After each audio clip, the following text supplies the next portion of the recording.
Thank you for staying with us. Women who are sexually harassed in public transport vehicles can now report their cases to the National Transport and Safety Authority. This is after lobby group Equality Now, that fights for rights of women, partnered with the transport watchdog, as Caroline B. reports. Brave women are breaking their silence about sexual harassment in public spaces. However, majority rarely speak out for fear of victimization, and often no action is taken against the perpetrators. This man I'm sitting next to, we were the only ones left there, for whatever reason, decided to put his hand through my sweater, through my bra, and just hung onto my boob for a bit of time. Of course, I tried to get him to remove his hand, which did not work.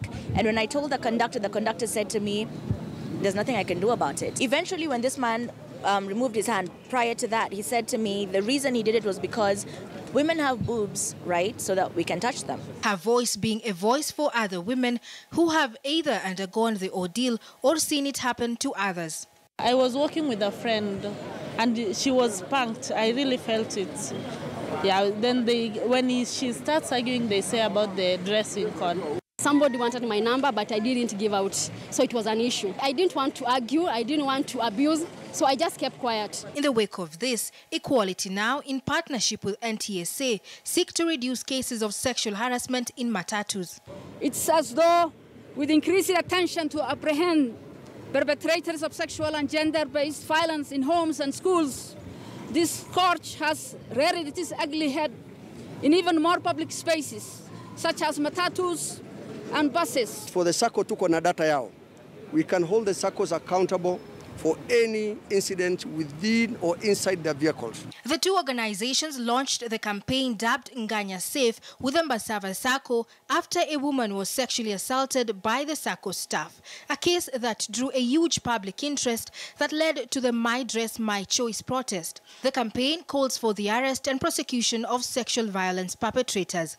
What we have to do is only to educate the people, because already there are some specifics which have been put in place, more especially forming the SACCOs. Ukikuwa sexually harassed, una report kwa management, atakuwa sacked. Watu wajichunge kwa hiyo tabia pengine hiyo tunasema ya kupapasa ama kujaribu kubembeleza customer kwa njia ambayo inazidi. Matatus, which are part of the campaign, will have stickers with a phone number and email address where victims will be expected to report the offense.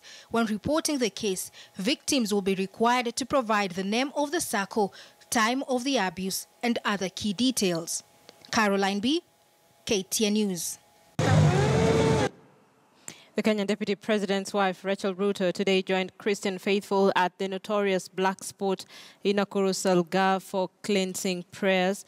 The stretch claims lives almost every week in road accidents, usually involving head-on collisions between public transport vehicles and trucks. 24 to 25, for the word declares.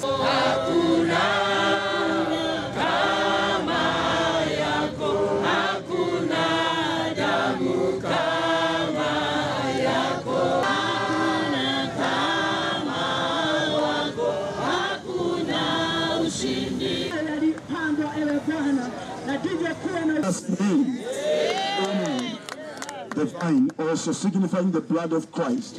In the name of the Father, and of the Son, and of the Holy Spirit, we uproot, we destroy, we bring out, we stop any accident, and any confusion, any bad decision. In the name of the Father, the Son, and the Holy Spirit. About a few months ago, and even in the years that have passed, we have been praying as a nation. And by God's grace, about 9 months ago, we put together a team that we called Tuombeni Kenya. And this team is just to pray for the nation, because we realize that the foundations of any nation are very important if they are founded in the foundations of the Lord Jesus Christ. And we went to about 40 counties just before the elections, and all we were taking was prayer. And recently, we've been very concerned about the accidents that have been happening in Salgaa. And we decided to come and pray. And it was very interesting because as we were thinking of coming, so many other churches, intercessors, individuals were also getting concerned, and they wanted to come and pray in Salgaa. And we've just come to pray today, just to tell God to take over our nation.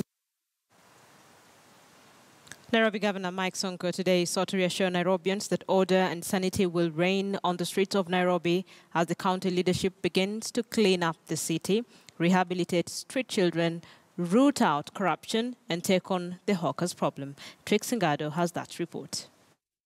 3 out of 18 nations. Karibu, Governor. Today marks the beginning of the first Council of Governors Devolution Sensitization Week, meant to raise awareness among members of the public. We extend a warm welcome to the public to join and interact with us during the 3 days that we are going to be here, and also to serve our fellow Kenyans by donating blood. You've seen that we have blood donation transfusion truck just right behind us. So please create time tuweze kupata wakati tuweze kutoa damu, kwa maana tunaambiwa kwamba damu ambayo tuko nayo katika stores zetu haitoshei. So let us take time so that we can be able to donate our blood today. And we also have one of our partners who is going to be screening, who is going to do cancer screening. Take time to go for screening, because after that, the county government of Nairobi is here to serve you all the health facilities. Just some of the many devolved functions of the county government owed to citizens across the country. In Nairobi, the newly elected county government set out to fight graft that the current leadership claims was the previous authority's greatest undoing. The most evident effects of devolution is the distribution of resources and spread of development down to the sub-ward level. However, there have been claims of wastage and thefts of public funds in the counties. I challenge members of the public to be effective watchdogs to ensure every coin spent by the county government is accounted for. But as the Nairobi County leadership sets out to achieve its pre-election manifesto goals,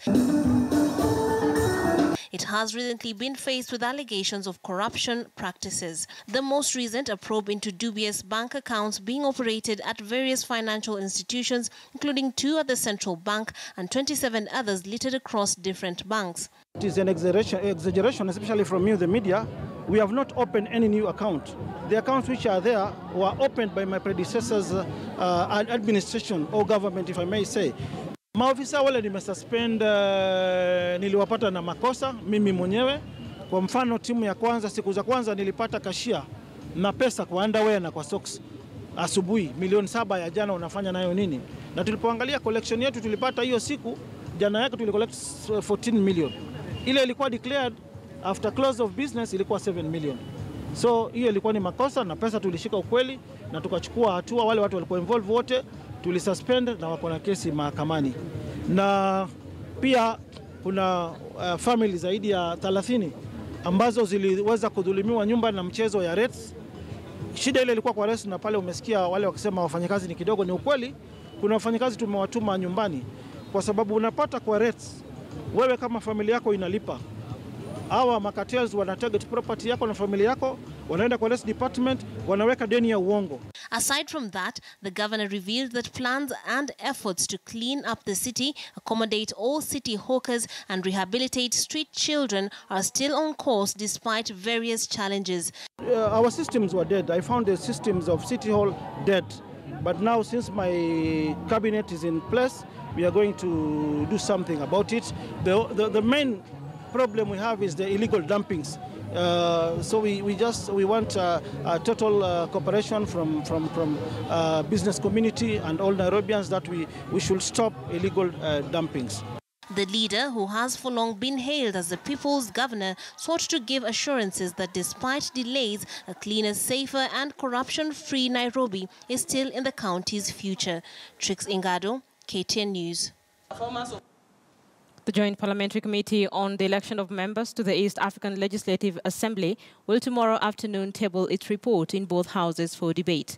KTN News has established the 2 candidates, one from Jubilee Party and another from the opposition National Super Alliance, were disqualified after the committee discovered they are still serving as public officers.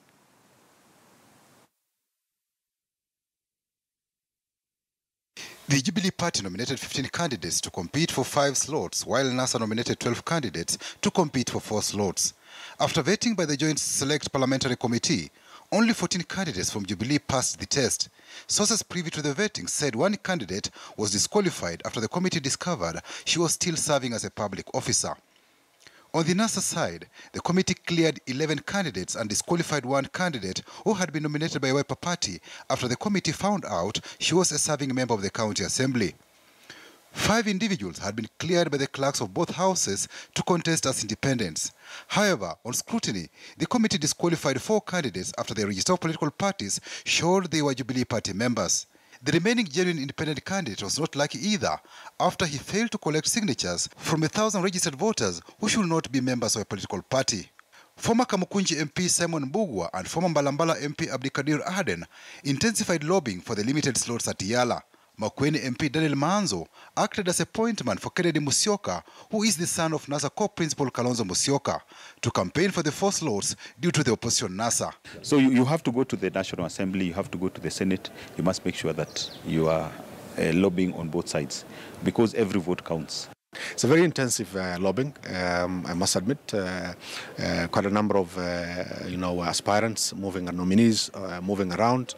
Former clerk of the National Assembly Justin Bundi, former Mandera North MP Adan Mohamed Nooru, Florence Jamatia Sergon, who is a director at Rural Electrification Authority, former Nyandarua County woman MP Wanjiko Mohia, former Tigania East MP Mpuru Aburi, Elizabeth Wangoi Nje, and former Mandera East MP Abdulaziz Ali camped at Parliament to convince MPs to vote for their candidature. Actually, the voting basically is going to be on both sides. Jubilee members of Parliament are going to vote for ODM also members, because it is a business of the House.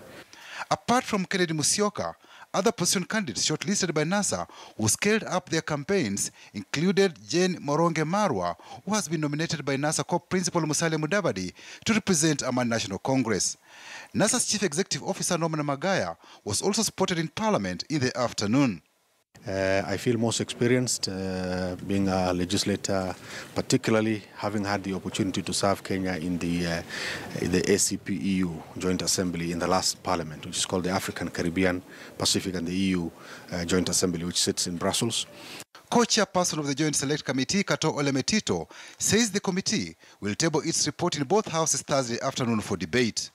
The Jubilee Party will hold a parliamentary group meeting ahead of polls, where the party leadership is expected to whip members on whom to vote for. We need to fast-track the integration of the East African community. For the issue of the EPAS, the Economic Partnership Agreement, which is regionally supposed to be ratified. Kenya only has so far ratified, the other East African countries haven't. Parliament was to go on recess this Thursday. However, lawmakers Wednesday unanimously passed a motion to alter the calendar of the House and extended regular sittings to Thursday next week. MPs will now conduct elections for the EALA candidates on Wednesday next week before taking a long break and resume on February 13th, 2018. Kenya is the only partner state in the East Africa community that has not submitted the names of its 9 members for the Regional Assembly. Patrick Amimo, KTN News.